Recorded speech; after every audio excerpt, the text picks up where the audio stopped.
One night, a man we will call the kidnapper breaks into a parked car, and a street food vendor briefly catches him in the act. The next day, using that same stolen car, he shows up near an elementary school and quietly follows a student on the way home. He tries to take the child, but the attempt falls apart when the boy keeps running until he reaches his mother. But later that same night, the kidnapper succeeds.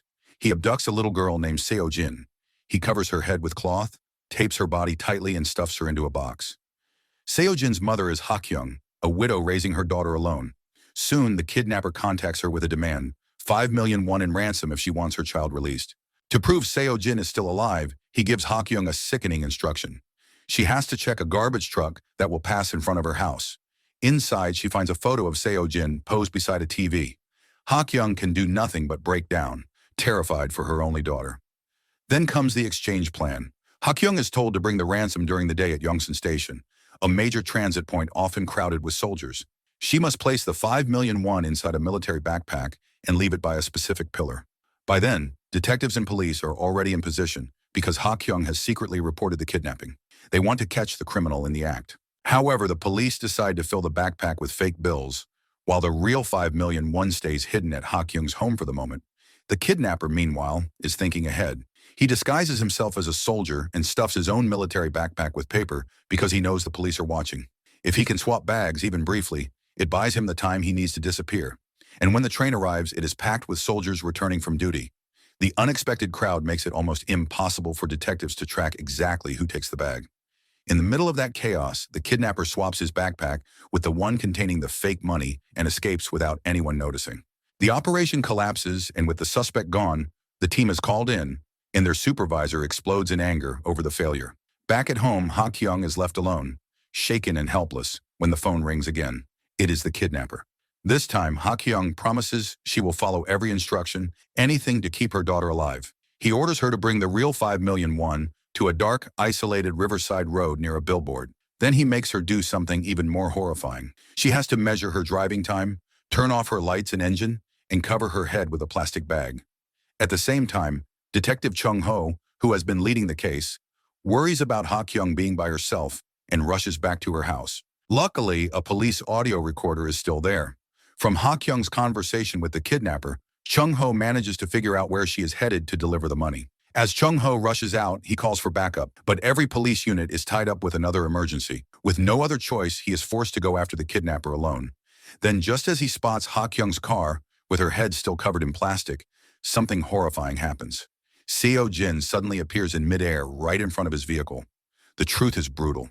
The kidnapper has deliberately thrown the little girl off the cliff.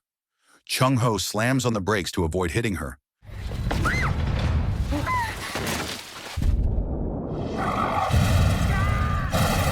Hearing the chaos, Hakyong tears the plastic from her head and slowly steps toward her daughter's body. In that exact moment, the kidnapper calmly takes the real 5 million won from the bag.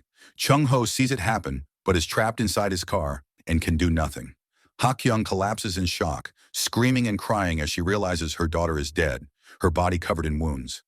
This case is far from over. This is montage. 15 years pass. Detective Chung-ho and his partner, Young-sik, visit Hakyong's apartment to deliver painful news.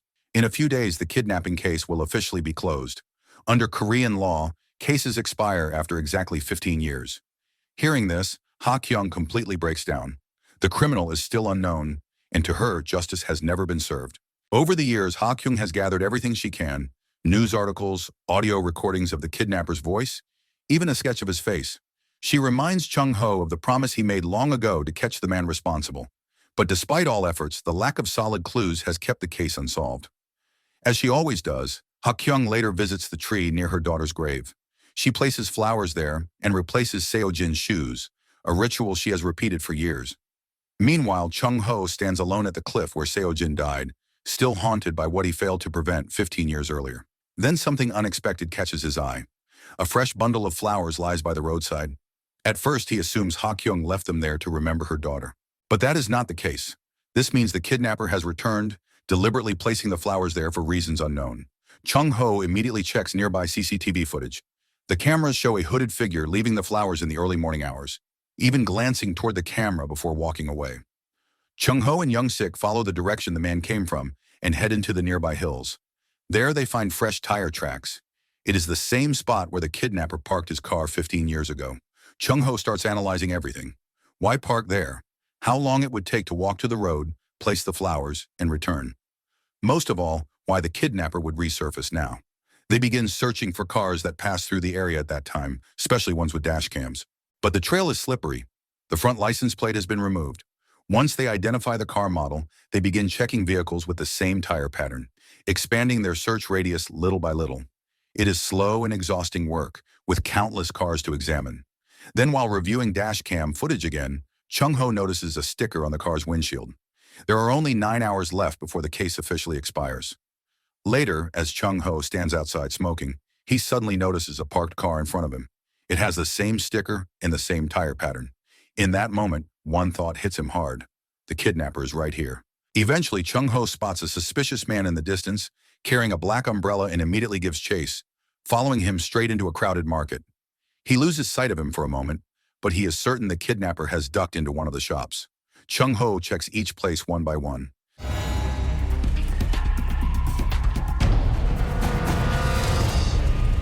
Then inside a small restaurant, he notices a man wearing a raincoat and holding a black umbrella, hiding his face behind a newspaper.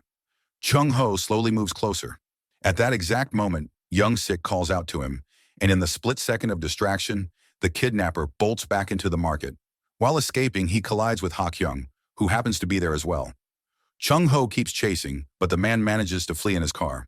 Chung-ho tries to memorize the rear license plate, only to realize later that it is a stolen plate belonging to another vehicle. With less than 2 hours left before the case officially expires, Chung-ho feels completely lost. All he can do is tell Hakyong to try to let go of what happened 15 years ago. Once the case reaches its expiration, Chung-ho burns all the evidence he has collected over the past 15 years.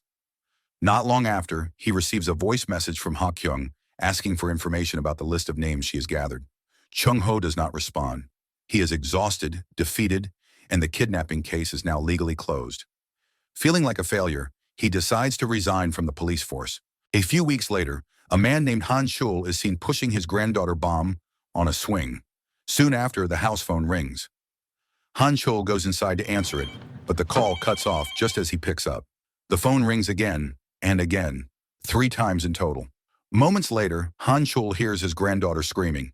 He rushes outside in panic, only to find that Bomb has vanished. Bomb's mother, Hun Lee, immediately reports the disappearance to the police. Detectives arrive undercover to investigate, including Kang, Choi, and their team leader, Kwak. Believing the kidnapper is still watching, the detectives stay in contact with Han Chul by phone to confirm where Bomb was last seen. Suddenly, a phone rings nearby. It turns out to be a mobile phone hidden in the bushes near the park bench. When Han Chul answers it, he hears Bomb's voice calling out. In desperation, he waves toward the surveillance camera. Unfortunately, the detectives are busy discussing their next move, and no one notices him. Soon after, the kidnapper makes another call, this time from a public phone to Hun Lee's house. Every detective present hears the call. The warning is clear. Hun Lee must not contact the police, or her daughter will be killed. She is told to prepare 5 million won in cash by the next morning and wait for further instructions. The shock is too much for Hun Lee, and she collapses. While checking her condition, the detectives notice surgical scars on her chest. Kwak immediately orders Choi to go and bring Han Chul to her side because his daughter has fainted. But when Choi arrives at the park, Han Chul is gone. His phone is left behind on the swing. Investigators later trace the kidnapper's call to a public telephone in a remote, deserted area. There are no witnesses, all fingerprints have been wiped clean, and the only things left behind are a cigarette butt and a single strand of hair, both sent straight to forensic analysis. After that, the detectives continue discussing the case at Han Chul's house, and Kang starts to notice something strange. When the kidnapper called Hun Lee, the background noise was filled with car horns and traffic, like he was in the middle of a busy city. But the call was traced to a public phone located far from the main road in a quiet and isolated area. The two things do not match at all. The tracking team insists the call did come from that remote public phone at the exact same time and for the same duration. With a child's life at stake, Kwak immediately orders Kang to search for old cases similar to this one and pushes the entire team to work at full speed. That same night, the kidnapper calls Hun Lee again and promises proof that her daughter Bomb is still alive. Hun Lee is told to check a garbage truck passing in front of her house. Inside, she finds a photo of Bomb next to a TV, a haunting repeat of what happened to Hakyong 15 years earlier. Not long after, Kang, who is still at the police station, suddenly remembers the kidnapping case from 15 years ago. The similarities are impossible to ignore. He immediately calls Kwok, then rushes to the archive room to search for the old files. All he finds is an empty case box, with nothing inside except a single sketch of the kidnapper's face. From the poster attached to the file, Kang learns that the detective who handled the case 15 years ago was Chung-ho. The next day, Kang goes straight to Chung-ho's home. After hearing how closely the current case mirrors the old one, Chung-ho is stunned. He pulls out his personal files, documents that were never fully destroyed because they were once soaked by rain, and he kept them all these years. Chung-ho is convinced the criminal is the same person, a man obsessed with completing his crime now that the original case has expired. He explains what happened next in the past, that the kidnapper would demand the ransom be placed inside a military backpack and left at the exact same location during the daytime. Soon enough, his theory proves correct. The kidnapper calls Hun Lee and instructs her to put the money into a military backpack and leave it at a specific pillar inside Yongsan Station. On the day of the exchange, Chung-ho and Kang board a train before it reaches Yongsan. Based on the old case, Chung-ho believes the criminal would already be on board, likely entering one station before Yongsan. Inside the train, Chung-ho notices a lone soldier taking a seat. Kang immediately informs their boss, Kwok, that the suspect is on the train. Meanwhile, Kwok, along with police officers and detectives, is already standing by at Yongsan Station. Hun Lee has placed the backpack at the agreed location, and the police have secretly fitted it with a tracking device. Soon the train arrives at Yongsan Station. Soldiers begin to exit, and the moment the backpack is swapped, Kwok orders all units to move in and seal off every exit. At the same time, Chung-ho leads Kang in a different direction. Based on his analysis of the case from 15 years ago, he believes the kidnapper will escape by crawling under the train and running toward the tracks. Once again, Chung-ho's theory is correct. After removing the tracker from the bag and letting it be crushed under the train, the kidnapper sprints toward the railway. Spotting him in the distance, Chung-ho and Kang chase after him. They finally catch up, only to realize the shocking truth. The man they have been pursuing is Han Chul.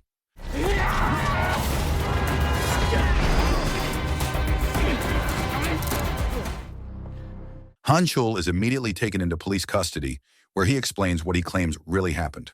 According to his account, when he answered the phone found in the bushes, the kidnapper ordered him to go to a warehouse and leave his phone inside his car. Not long after arriving, Han Chul heard bombs screaming and calling out to him from inside the building. Without thinking, he rushed in. But it turns out the voice was only a recording. Suddenly, the warehouse door was shut from the outside, trapping him inside. Han Chul had no idea how long he was kept there. Over time, he grew weak and began to believe he would be killed. Then one day, the door finally opened. Han Chul ran back to his car and found a note left behind by the kidnapper. He was ordered to put on a military uniform and go to a location marked by GPS at exactly 3 in the afternoon. He was warned that being even 1 second late would result in Bomb being killed. That is the chain of events Han Chul describes, right up until his arrest. During questioning, Detective Kang gives him a cigarette to help calm him down. From the observation room, Kwok asks what happened to the phone found in the bushes. Han Chul explains that the kidnapper told him to throw it away. Han Chul also reveals that the kidnapper promised to release Bomb on the other side of the station if he managed to throw the bag of money over a fence. Unfortunately, he failed to do so and was captured before he could escape. As Han Chul puts out his cigarette in the ashtray, Kwok notices something unsettling. The way he crushes it matches the cigarette butt found at the public phone, extinguished at a slight angle. That detail immediately raises alarms. Right away, Kwok orders Choi and his team to search Han Chul's old house. Inside, they discover a television with the exact same wallpaper seen in the photo taken during Bomb's kidnapping. Back at the police station, Kang speaks with Hun Lee and asks why she only arrived home at 11 in the morning and why she did not report the kidnapping until 3 in the afternoon, even though Bomb disappeared around 10 that morning. Hun Lee explains that she was at work at the time and rushed home as soon as her father, Han Chul, informed her that Bomb was missing, which is why she arrived at 11. She says she delayed contacting the police because Han Chul advised against it, believing police involvement would only make things worse. Han Chul had also suggested that the kidnapper would likely make contact and that cooperating might bring Bomb back safely. As this conversation unfolds, Hun Lee's husband returns from a business trip, and Kang's suspicion toward Han Chul only grows stronger. With so many inconsistencies and mounting evidence, the detectives and police begin to agree that Han Chul must be the culprit. The strand of hair found at the public phone matches his DNA. The cigarette butt is identical. He delayed reporting the kidnapping and behaved suspiciously at every step. Yet one question remains. If the evidence is this overwhelming, why does Han Chul still refuse to admit that he is the kidnapper? Kang and Choi pressure him to confess, but Han Chul continues to deny everything.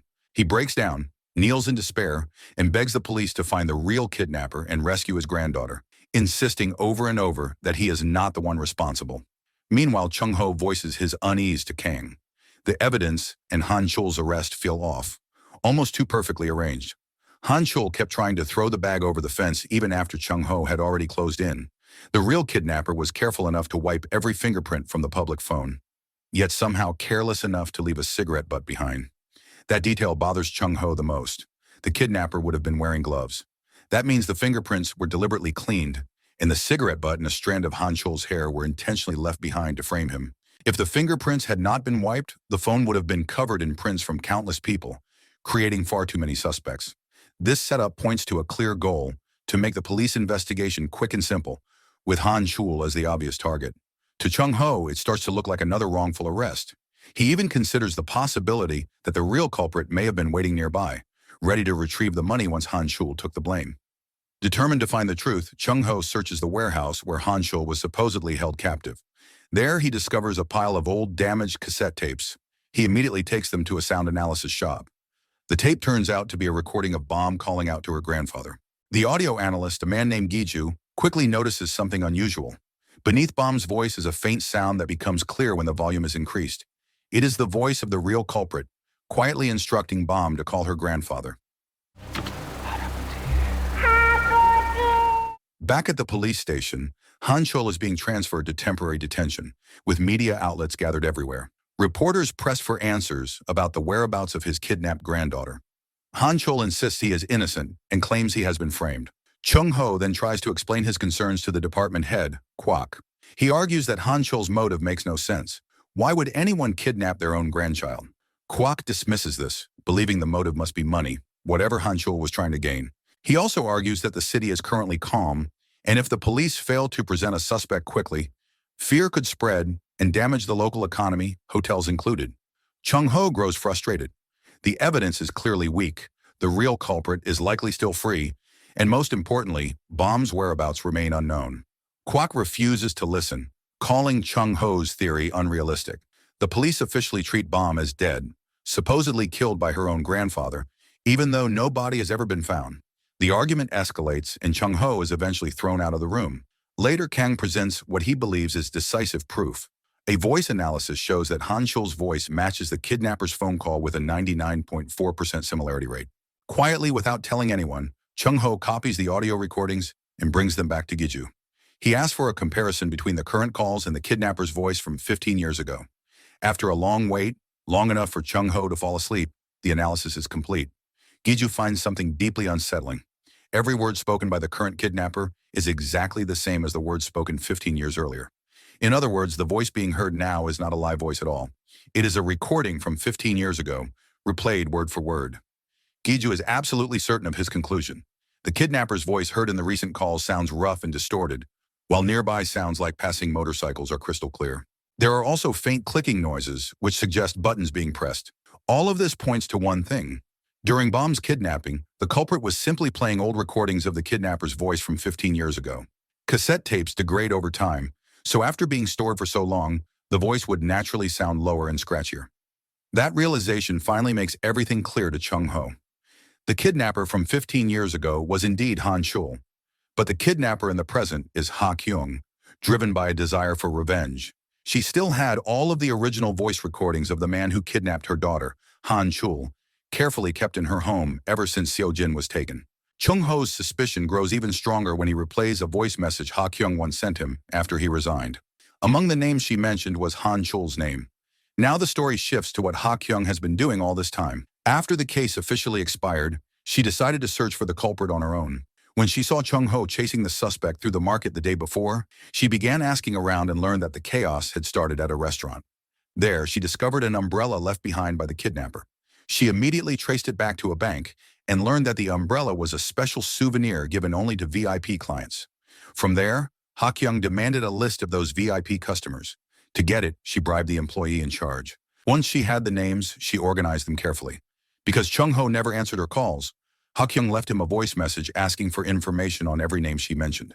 But Chung-ho was drowning in despair at the time and ignored her message. With no help coming, Hakyong began visiting each person on the list herself. One by one, she investigated them, but none could be confirmed as the kidnapper.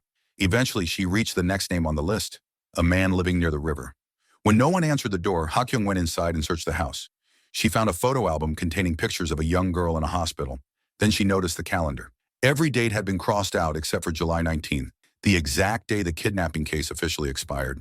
At that moment, Hakyong became convinced that this old house belonged to the kidnapper. Not long after, the man returned and calmly sat in front of the house. Overcome with rage, Hakyong considered stabbing him with a knife she had picked up, but she could not do it. She was not a killer.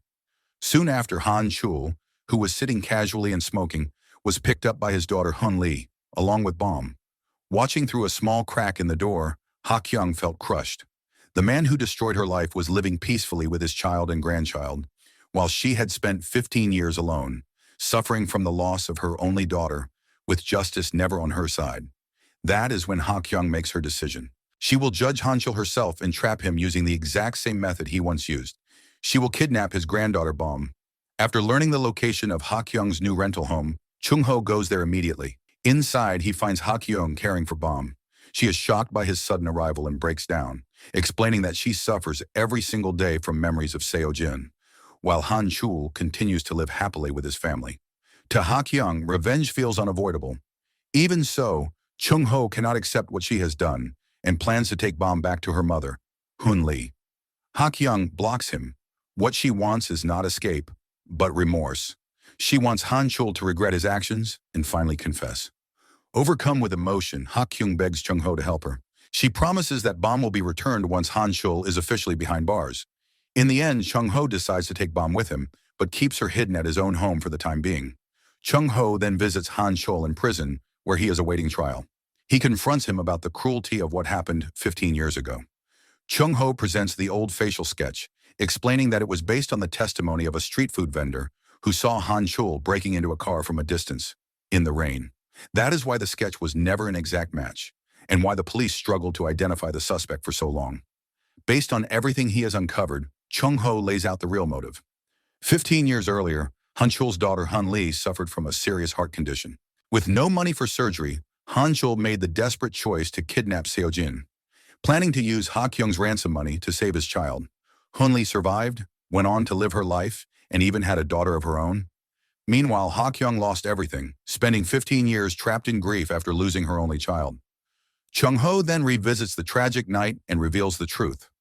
Han Chul did not actually kill Seojin. He intended to exchange her for the ransom, but Seojin fought back, stabbing his face with a pen and trying to escape.